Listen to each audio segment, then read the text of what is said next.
On the go? Download the free andrewhogue.com iPhone and Android app, so we'll never be apart.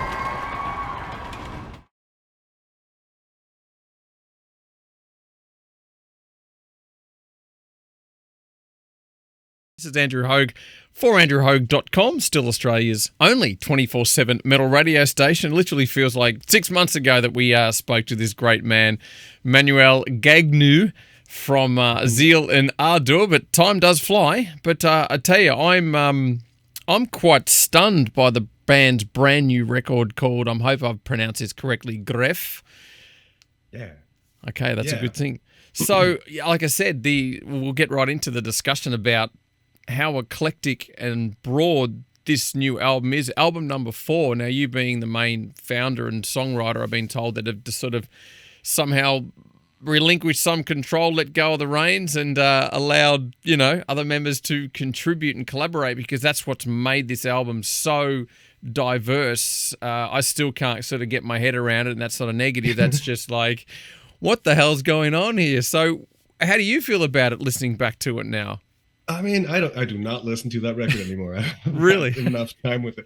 No, I mean, I still write everything alone by myself, but they've just been in the studio and got to play their own instruments, which in itself was a huge change. And it's audible, because arguably or allegedly I'm not the best guitarist in the band, and having a good guitarist play the things is a boon. Mm-hmm. But yeah, it's just, I mean, it is there's our heaviest stuff on there, and there's like our softest stuff on there.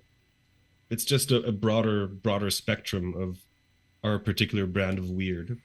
Yeah, well, that's what I noticed. I did notice it was quite proggy as well. But again, the world of heavy metal today, it's so diverse. I guess my question is, how do you define what you think heavy metal is today? Because it's so broad now, even though things still get put under the main sort of, tent of what metal is. But how do you define the sound of ZEAL and ARDOR within the sort of scope of the metal scene? I don't know. Like, we've been kind of the weirdos, and it's a fun place to be because we get to experiment with shit. I mean, the worst case for me would be just to kind of repeat ourselves and just be our own cover band in a way. And yeah, we're in the lucky situation where people want to be surprised by us. So yeah, I guess there's some weird country shit on this album because of that. Were there parts that you weren't aware of that one of the couple of members brought into the group, and you're like, oh man, I don't know about this. This is sort of, I just said, you're in the camp of the weirdos, but were you still like, yeah, whatever, man, kitchen sink, throw it in? I mean, everything was pretty much set, so they just kind of played what I played on the demos, but better. Okay. So I have no one else to blame for the kitchen sink issue there. There was like a million little things that they did that I wouldn't have thought of. It's just inflections or maybe a harmony on something that kind of just polished this. I wouldn't say turd, but polished our object. Yeah, our output. Like you said, you sort of had written most of the songs. So how much did they change? Because like I said, this album's just sound probably the most diverse the band's done. But as you said, you'd written most of the songs. When you began recording them, and was it all to do with different sounds or parts? Like, how much had changed when you presented it to the rest of the members? Because like I said, it's broad. So I'm really impatient. So if I feel like a song is done, it is done. And the others are not, and they're actually more like, I'll focus in on this guitar tone till the sun comes back up. And I think the middle point of that is what helped. So the changes are mostly like in bass tones, something that I never really care too much for, or like didn't really know how to make well.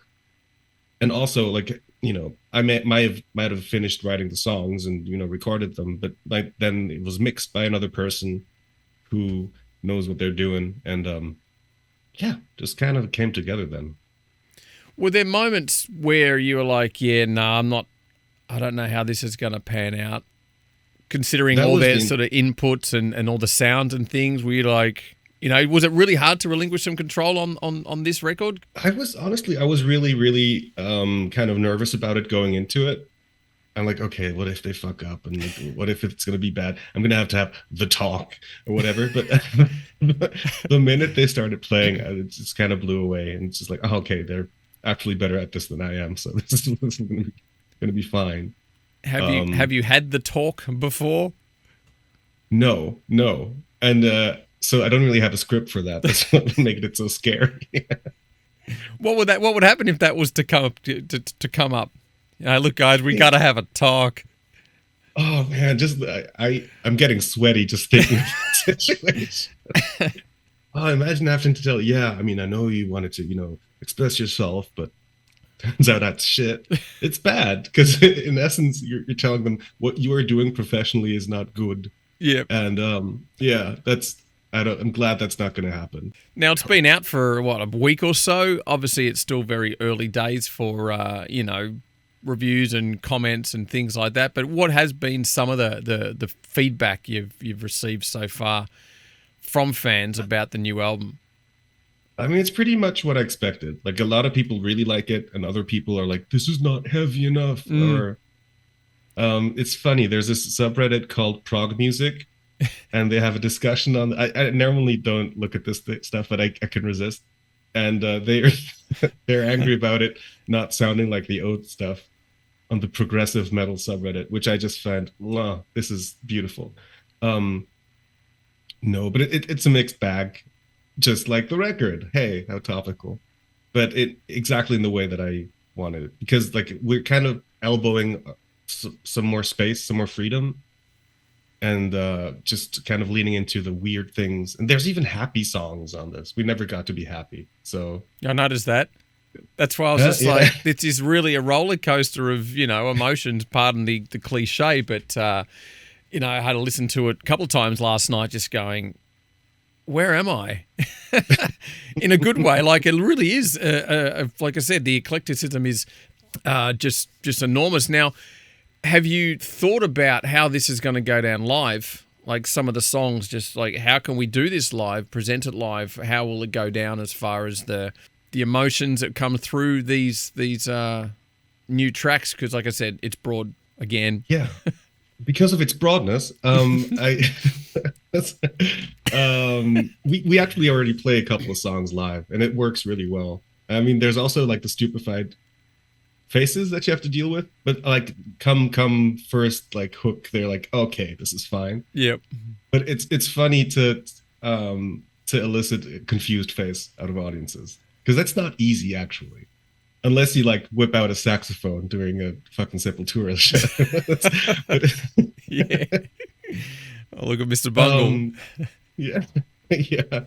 Now, when you talked about all the prog nerds having a bit of a whinge on Reddit, now, does it sort of make you feel, I guess, that bands like Opeth have always pushed the boundaries of their sound and completely divided fans, especially when Mikhail stopped doing the sort of death growls and stuff like that. So you sort of get an understanding of just knowing that you can never please your entire audience. It's all about pleasing yourself. Even though most musicians say they do it for themselves, there's still that safety net that they stick to the formula because they don't want to, disturb the hive, so to speak. I mean, you're kind of doing two things, because in essence, of course, I do music for myself, and that's kind of what I'm only good at. But I mean, the reality of the matter is that we live in high school, and our value is deemed by how popular we are, So it would be an absolute lie to say, yeah, I don't give a fuck, I'm just a pure artist, I'm gonna do like a jazz album. No, of course not. I mean, I still want people to enjoy it, But that being said, I think the worst thing that could have happened would be just people go, yeah, it's all right. Like, no reaction, or just being, oh, fine, it's an extension of the same. I think then we would be stagnant, and I think that's when I should stop making music, essentially. Well, it's still early days. I mean, and you're into album number 4. I mean, there's bands with 15 records. I mean, do you sort of see yourself in the future of reaching that mark of, a high discography? Because some bands you just go, wow, I can't believe it's their 17th record now. It's their 15th. And, You just think, wow, that's a lot of output. Yeah, I mean, if people will let us, yeah, it is the best job in the world. There's no doubt about that. But maybe we should just not bring out so many albums in such a short time. You know, there's albums where they wait for 7 years and then it's like an okay album, but it's been 7 years, so you have to like it. And I think that's a comfy position to be in. Maybe I gotta look into that one. The Metallica Tool but, approach. Yeah, it has a screen. Yeah. Okay. Well, that's the fine line too with the whole, art of home studios. I mean, the accessibility just to record on the fly and do all these great things. And I feel the same time audiences, or I just think society in general is in such a hurry to keep digesting information because we feel this need or anxiety to keep up with this, I guess, invisible force of information. We got to stay with the times, but who's controlling that? Most of the time, it's just the perception of information that's driving us forward, that we have to just, all right, that record came out, cycle to a next album, boom, 18 months later, there's another record. You're like, man, but things go so fast and people forget so quickly as well. So do you feel sometimes you can get caught up in that headspace of society and where it's all going with technology and accessibility? Yeah, I mean, of course we're competing with, that mindset, but I think it's twofold. In one corner, it's the pressure of keeping up, like you said. But the other one is that people don't get attached to the past as much, and nor do artists. So I think there's also this movement of I'm just gonna do more. I'm just gonna have more output. And of course, that's the hand has been forced in that regard. But I don't think it's purely a bad thing, because people are just kind of more experimental with what they are comfortable with putting out there, to a certain degree. Not on TikTok, but yeah. And I think you're right too about people sort of, not reflecting on the past so quick, because again, it's a matter of staying, as some would say, up to date or keeping up with everything, that people forget some bands' albums that came out X amount of years was crappy or whatever, because everyone's already moved on to the next three that's already come after that. So I guess some artists get away with it. Others, people aren't so forgiving when there's a few duds in there as well. But let's talk a bit about the concept of the record. Now, you've been in Switzerland how many years now? I've been back for 10 years now. Okay. 9 years, yeah.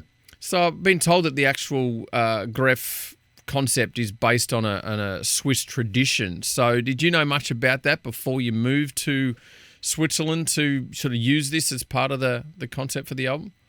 Yeah, I mean, I grew up here and then I went to New York and then I came back. Okay, so gotcha. But, saying I'm a New Yorker is way cooler, so I'm going to stick with that narrative. No, everyone knows this as a kid. Like this Griffin figure walks through the poorer half of the town.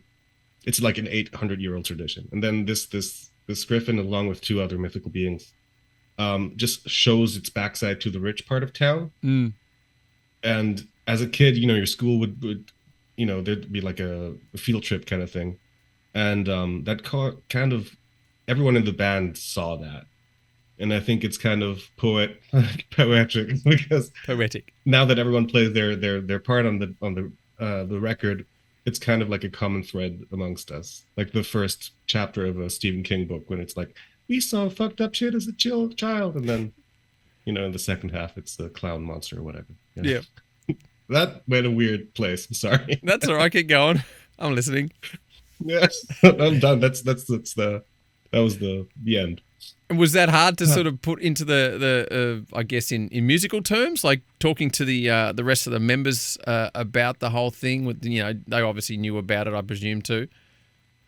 I mean, they were kind of weirded out by it because it's very much not slave chants. It's like a medieval costume man.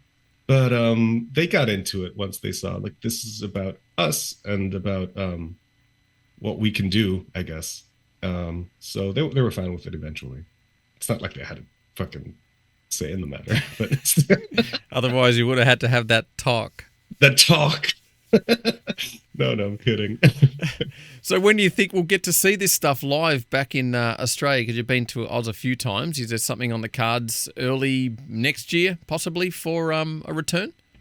So here's the thing. I'm not allowed to talk about early next year. Does that suffice? That's a hint enough. Okay. Slick, very sly. Very I should have been a spy.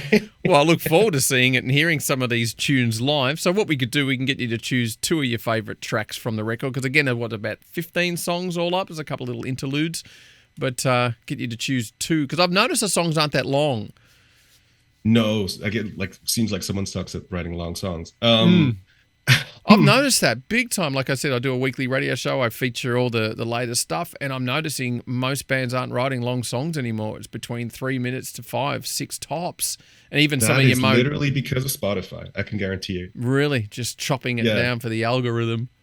But yes, in a weird way, like people are really romantic about the album format, but it also just came to be because record companies said, "Look, this is how long a fucking vinyl is." So maybe we should be too afraid about the Spotify reshuffling of things. I mean, of course, there's things not to be agreed upon, but still. The 2 songs, I would say, are Kilo Nova and Clawing Out. Okay. And what about something from the past records where you just look back and go, yeah, okay, I really dug that tune from any of the last 3? Death to the Holy, I think, because there's this one guy, regardless of what video we put on YouTube, he says, "You guys are a one-trick pony. The only good song, you're a one-hit wonder. The only good song is Death to the Holy." So YouTube guy, this one's for you. Always trolls. You got to feed them, so they run back under the bridge. All right. Well, thanks so much for your time, buddy. It's good to talk to you, and let's hope Hush 2025 that you're gracing the stages across Australia again. Will be nice. Let's check out some Zeal and Ardor here on andrewhogue.com.